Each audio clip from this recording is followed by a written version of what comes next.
Ancient Bee Magic, a Mad Honey Trip Report by Orbital Combustion, posted to earwid.org, April 2nd, 2022. Approximately 4 years ago, I saw a short documentary on Vice about a young man travelling to Nepal to partake on the perilous journey to consume mad honey in the Himalayas. Like many, I was attracted to how the honey was portrayed, touting it as a psychedelic of sorts. I finally ordered some from a reputable supplier and eagerly awaited its journey halfway across the globe from Kathmandu.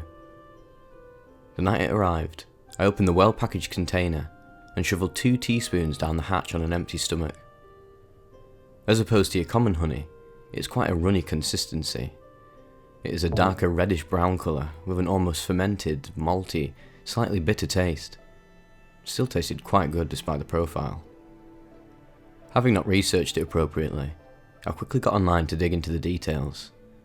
But to my dismay, I learned that not only does it contain a powerful toxin known as grayanotoxin, in large enough doses, it can be lethal. Honestly, I freaked out a bit. I even tried to coerce myself to throw up, but to no avail. I accepted my fate and buckled up for a journey. Initially, I was a bit concerned about the potential cardiac issues this honey can bring about, which kept me on high alert for the first 30 minutes. I noticed on my smartwatch that my heart rate increased by about 30 beats per minute, but nothing worrying. I even have an EKG monitor on it and everything was in sync. During that first half hour, I noticed some slight perceptual changes and some paresthesia. A warm, sedating effect became ever more present, almost feeling stoned to a degree. Time slowed down considerably as I smoked cigarettes and focused on the high. At 40 minutes in, the effects were very pronounced, to the point that I half stumbled into my bedroom to lie down. The sedation was to the point that I wanted to go to sleep, and as I lied down, the effects became much more pronounced and new sensations emerged. I had this extremely pleasant warmth coursing through all parts of my body, tingling sensations in my chest, stomach, back of my head and arms. There was a marked heaviness in my feet too. It was unlike any drug I've taken before. If I had to compare it to anything, it was like an opiate, a sedative and alcohol all mixed in one. All my aches and pains had disappeared, and I became completely inebriated by this magical ancient medicine. About an hour and a half in, I noticed that my sinuses were clearing up. It felt very similar to a strong antibiotic. I've used various honeys in the past for this precise purpose, but nothing on this level at all. It's rather amazing that honey can even have this effect on a human. As I lay in bed, I was overwhelmed by the sheer warmth and sedation. I was practically catatonic.